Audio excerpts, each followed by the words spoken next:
comum a nossa rotina diária ser interrompida por manifestantes que interditam vias ou rodovias, ocupam prédios públicos ou suspendem serviços. Por um lado, todos nós temos o direito de vir. Por outro, a lei garante o direito de greve e a liberdade de manifestações. O programa Artigo 5º começa agora e vai mostrar o que pode ser feito para que o direito de um não prejudique o do outro. O artigo 5º determina que é livre a locomoção no território nacional e diz que todos podem se reunir pacificamente, sem armas, em locais públicos, independente de autorização, desde que não haja outra reunião já convocada para o mesmo lugar. Mas é preciso avisar previamente a autoridade competente. E para falar sobre direito de reunião e os direitos de ir e vir, eu recebo aqui no estúdio da TV Justiça Eliesley Silva, advogado especialista em direito público, e Brasilmar Ferreira Nunes, professor de Sociologia da Universidade de Brasília. Sejam bem-vindos ao nosso programa. Doutor Eliesley, nós estamos falando aqui de dois direitos fundamentais, mas muitas vezes um interfere diretamente no outro. Nenhum direito é absoluto, não é mesmo? Com certeza.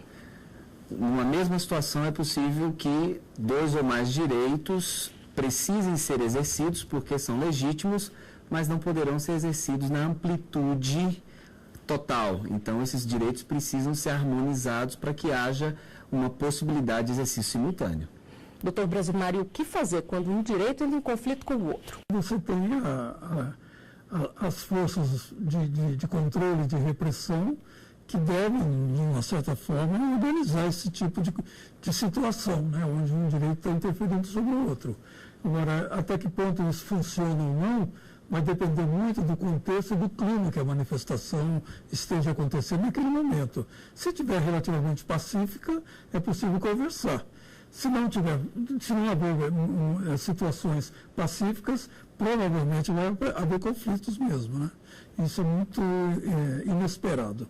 Bom, e a lei é clara e diz que toda reunião em espaço público deve ser previamente comunicada. Isso não vale para manifestações e passeatas, mas muitas vezes o protesto começa de forma espontânea e a população é pega de surpresa. Há um limite para o direito de ir e vir.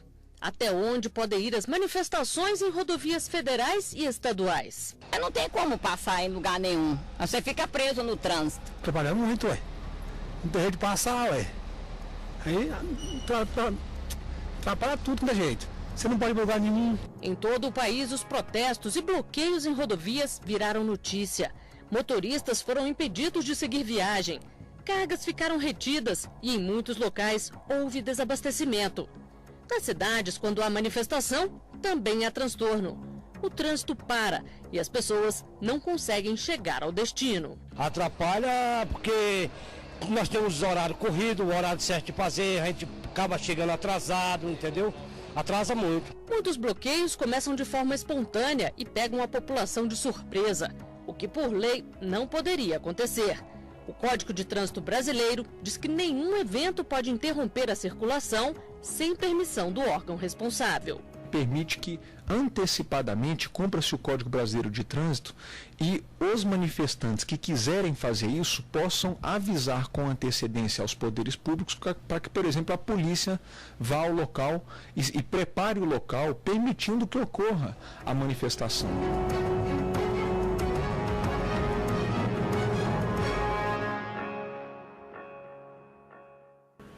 Doutor Brasilmar, qual é a consequência desse tipo de manifestação que fecha vias e rodovias? Isso traz mais prejuízo ou benefícios para a categoria? Depende do contexto, da situação e do tipo de reivindicação que está sendo feita. Você tem muitos casos, por exemplo, que manifestações acontecem de forma aparentemente espontânea, quer dizer, as organizações ou as populações em geral manifestam e causam tamanho transtorno que acabam conseguindo mais rapidamente do que naqueles momentos em que eles comunicam, organizam, planejam e vão para as ruas. Então é muito relativo isso, entendeu? Para mim, o grande fator de sucesso é a surpresa. Você faz uma manifestação não programada e aí as autoridades ou as instituições concernentes vão ficar meio sem saber exatamente o que fazer. Resolve mais rápido. Resolve mais rápido, que é conceder o que está sendo demandado, né? Em geral é isso. Mas aí também não consegue a antipatia da população e não a simpatia? Consegue, mas eu acho que os manifestantes estão um pouco preocupados com isso. A intenção, quando se vai à rua, é para se contrapor a um poder estabelecido em cima daquela demanda que está sendo feita. Aí, se a população não gostou, da mesma forma a coisa acontece. Às vezes é até bom que não goste, porque a gente tem mais pressão ainda. Tem pressão tanto dos movimentos que estão se manifestando, quanto da população que está recebendo os impactos negativos daquela ação. Doutor Elias, as pessoas costumam cumprir essa norma de avisar com antecedência ou na maioria das vezes é surpresa mesmo?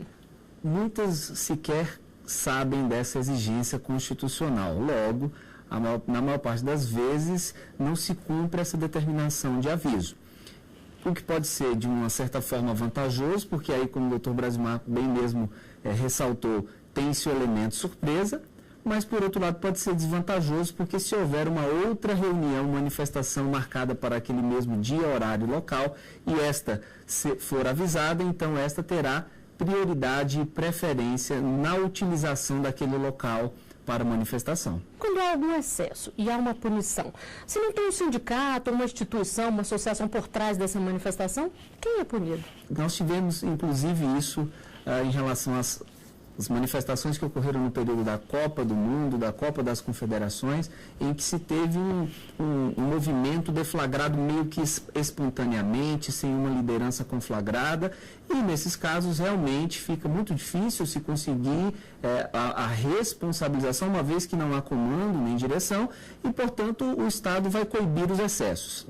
Isto é, dentre aqueles que estão se manifestando, aqueles que depredam o patrimônio público, o patrimônio privado. Então, busca-se identificar aqueles que tenham excedido o caráter pacífico do direito de reunião, mas não uma responsabilização que possa ser ampla. Imaginemos responsabilizar 1.000, 10.000, 20.000 pessoas, né? Doutor Brasimar, agora muitas vezes a gente vê que a manifestação está seguindo pacífica ali. Basta uma pessoa cometer um excesso, depredar alguma coisa que, de repente, parece que várias outras vão seguindo. O que leva a isso? Bom, isso que na sociologia a gente chama de fenômeno de massa, né? Quer dizer, quando você tem uma multidão, é quase a ideia de faísca, né? Alguém lança alguma proposta, algum gesto, por exemplo, jogar fogo num automóvel, botar fogo num automóvel, ou tacar pedra num policial, e de repente a multidão toda embarca naquilo. Então acontece um fenômeno de massa. Esse fenômeno de massa ele é praticamente incontrolável, tá? A não ser com a força física, né? A força policial, enfim, as forças mesmo de repressão, porque aí a coisa foge do controle. As forças não conseguem identificar o responsável. Então, o fenômeno de massa tem muito essa característica. Ele se torna, apesar de ter milhares de pessoas, anônimo. Você não identifica a pessoa. E está sendo uma tendência nesses movimentos menos formalizados, tipo sindicato e coisas do tipo. Quer dizer, por exemplo, o movimento estudantil hoje funciona sem lideranças. Você não sabe quem é que está organizando aquilo. Tem aquilo circulando no ar. A gente fica sabendo pelas redes sociais, etc., mas está tudo bem organizado. E a polícia não consegue prender. Por isso que aí saiu prendendo quem estava na frente. E aí, que ficou incontrolável. Que gera excessos, né? E quando a gente fala de direitos que estão diretamente ligados ao nosso dia a dia, não faltam dúvidas. Vamos conferir a primeira delas. Gostaria de saber como a polícia deve agir em manifestações e de que forma ela pode intervir nesses casos. Doutor Eliezer, qual é a orientação? A administração pública brasileira deve ser norteada por uma série de princípios. Dentre eles, 2 merecem destaque especial em relação a essa pergunta. O princípio da razoabilidade e o princípio da proporcionalidade. Em síntese, esses princípios vão no sentido de que a força é possível, é legítima, desde que na medida necessária. Então, todas as medidas necessárias devem ser tomadas, mas jamais as medidas que ultrapassam aquilo que é necessário para conter um caráter violento, para conter danos ao patrimônio público ou patrimônio privado. Doutor Brasimar, a gente vê muitas vezes um grupo pequeno de pessoas fechando uma pista inteira e às vezes a polícia tenta tirar dali e não consegue.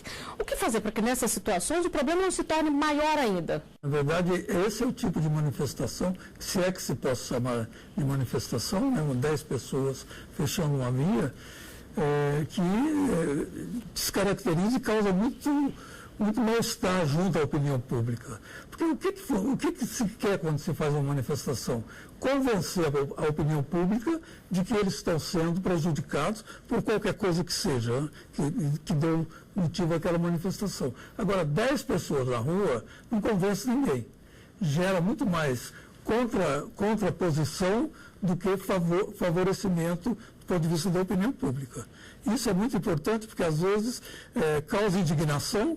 Você ter, por exemplo, uma consulta médica, ou a sua mulher para ter um filho, você tem que chegar na hora, você não pode gerar uma tragédia. Você ter 10 gatos pingados fechando uma rua e provocando um transtorno enorme, impedindo de você terminar o que você tinha para fazer. Tem que ter bom senso. Isso gera um mal-estar, né? Que não é muito similar a quando você tem milhares de pessoas na rua se manifestando. Aí você não tem questão, o problema existe. A opinião pública embarca naquilo. Tá? Bom, e vamos conferir mais uma pergunta feita nas ruas. Se for determinada a liberação da via e as pessoas se recusarem a sair, o que pode acontecer com elas? Doutora Eliesle, quem pode determinar a desocupação de uma via? O Estado, por meio de suas procuradorias, pode ingressar com ações judiciais, que denominamos no direito de ações possessórias, para obter um provimento judicial que solucione a questão, seja no sentido da desobstrução total da via ou no sentido de desenvolver uma alternativa, por exemplo, que não se ocupe em todas as faixas, mas apenas uma determinada faixa. Enfim, cabe ao juiz, nesse caso, ponderar os interesses e verificar como harmonizar a gama de direitos fundamentais que estão ali em jogo: direito de reunião, direito de locomoção, a liberdade de comércio, dentre outros. Bom, nós vamos a um rápido intervalo. O artigo 5º volta já. Estamos de volta com o artigo 5º. Eu recebo aqui no estúdio da TV Justiça Eliesle Silva, advogado especialista em direito público, e o sociólogo Brasilmar Ferreira, professor da Universidade de Brasília. No programa de hoje estamos falando sobre como conciliar o direito de ir e vir com o direito a manifestações. E muitas vezes as manifestações que interrompem vias ou serviços causam prejuízo à população. Nós temos uma pergunta feita nas ruas justamente sobre isso. Vamos conferir. Eu gostaria de saber como fica a situação de alguém que não consegue chegar ao trabalho por causa de um protesto. O patrão tem que abonar a falta? Doutor Brasilmar, geralmente o patrão tem boa vontade de entender ou isso causa muito prejuízo para os trabalhadores?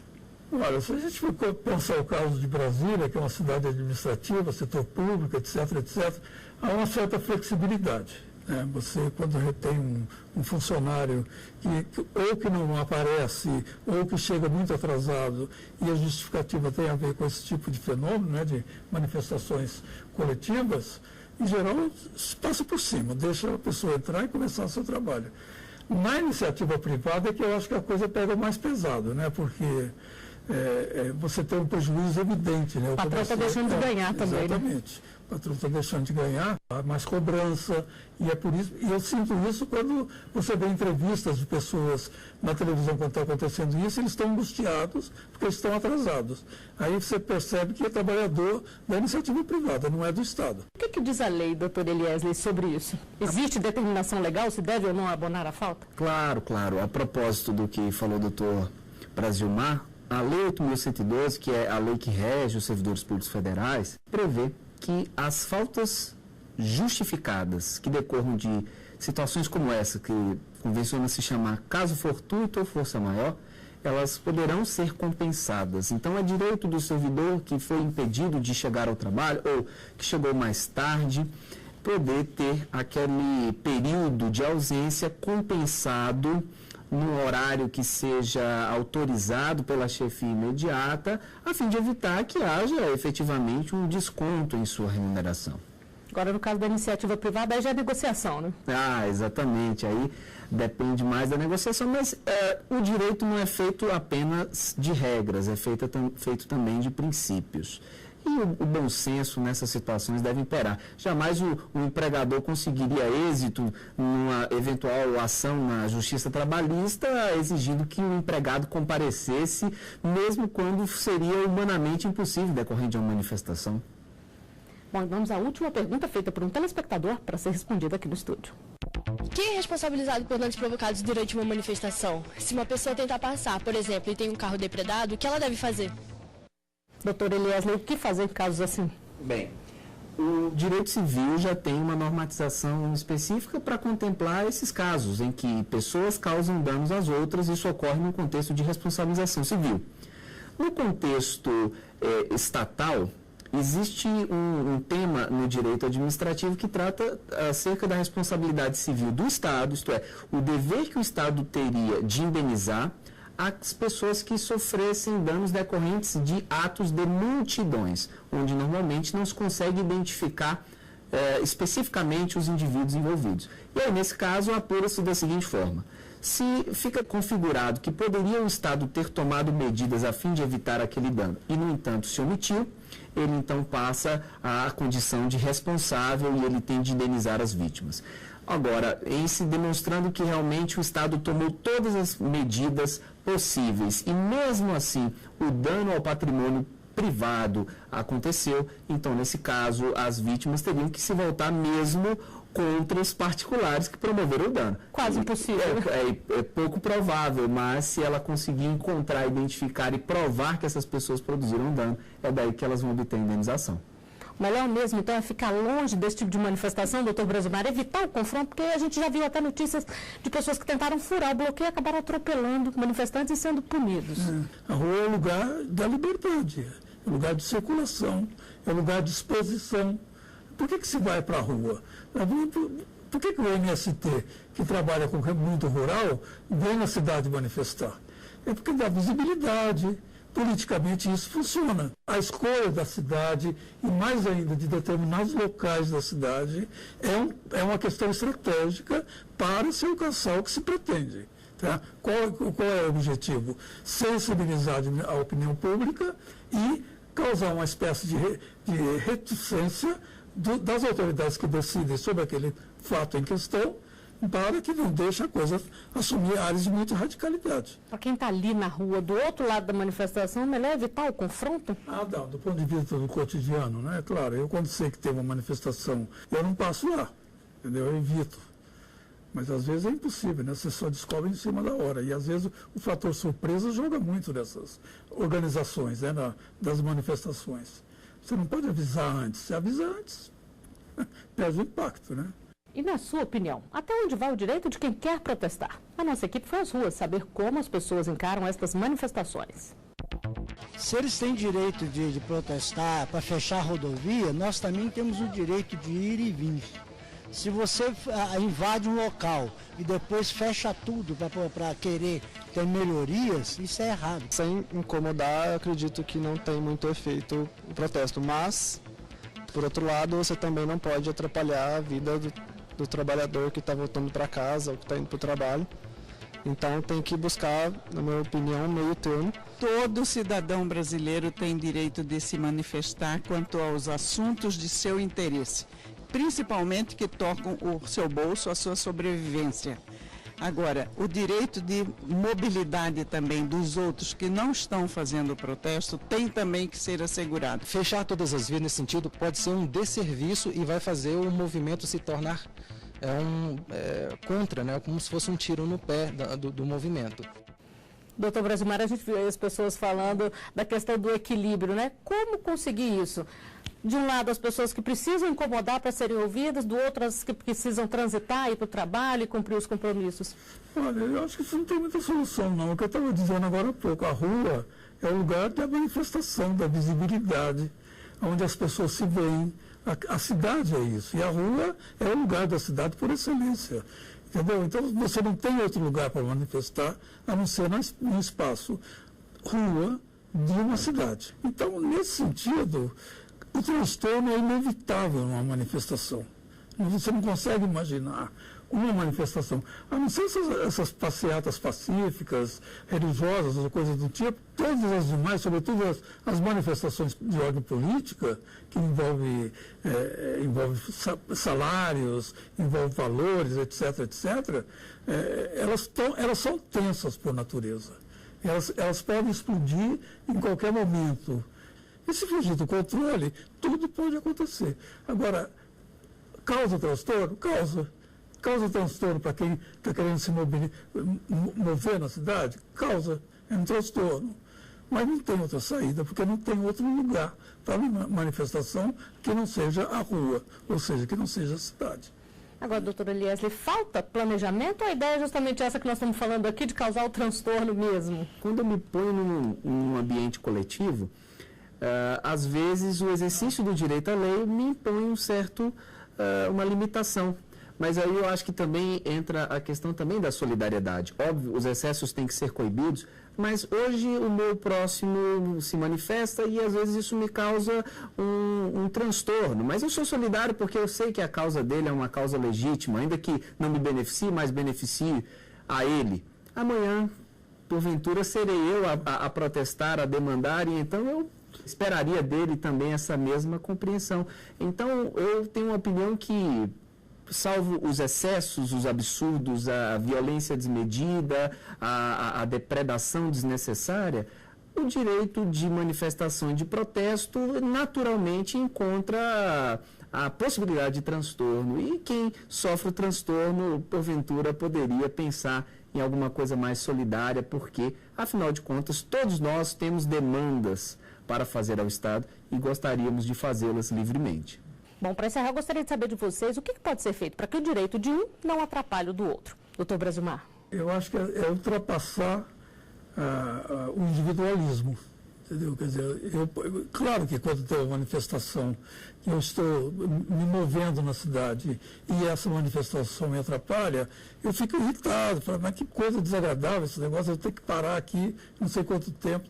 Claro que a gente se irrita porque você tem compromissos, você tem horários, a cidade funciona muito em cima de horários, né? Então a consulta médica 3 horas.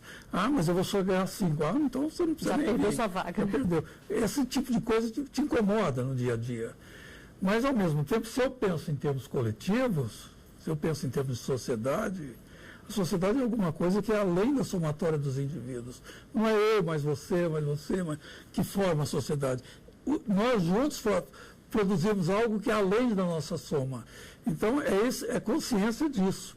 A vida em sociedade pressupõe ultrapassar o individualismo, entendeu? Não pensar só em si. Pensar também no... E outra coisa, estamos numa democracia, né? Se a gente... Então vamos parar com manifestação. Isso não é democracia. E para o senhor, doutor Eliesley?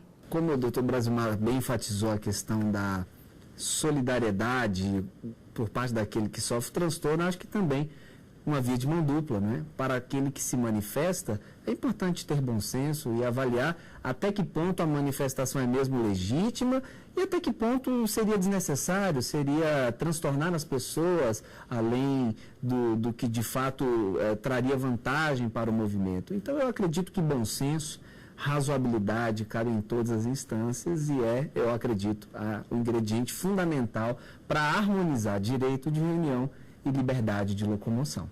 Eu só queria acrescentar uma coisinha rápida.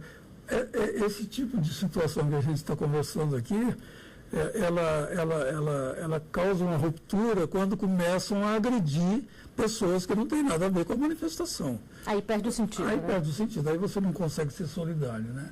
Então, por exemplo, quando aconteceu aqueles quebra-quebra, Rio, São Paulo, Brasília também, né? Você quebra o Itamaraty, quebra os joga pedra no Congresso, não sei o quê.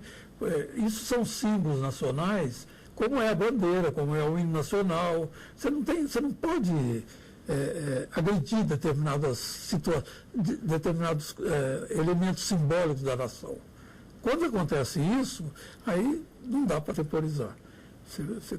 Há uma reação muito negativa disso. Bom, nós chegamos ao final de mais um artigo 5º. Doutor Eliesley e doutor Brasilmar, agradeço muito a presença de vocês aqui e os esclarecimentos dados. E obrigada também pela sua audiência. Participe do nosso programa enviando a sua sugestão para o e-mail artigo5@stf.jus.br. A cada semana nós levamos até você um novo tema. Até o próximo programa.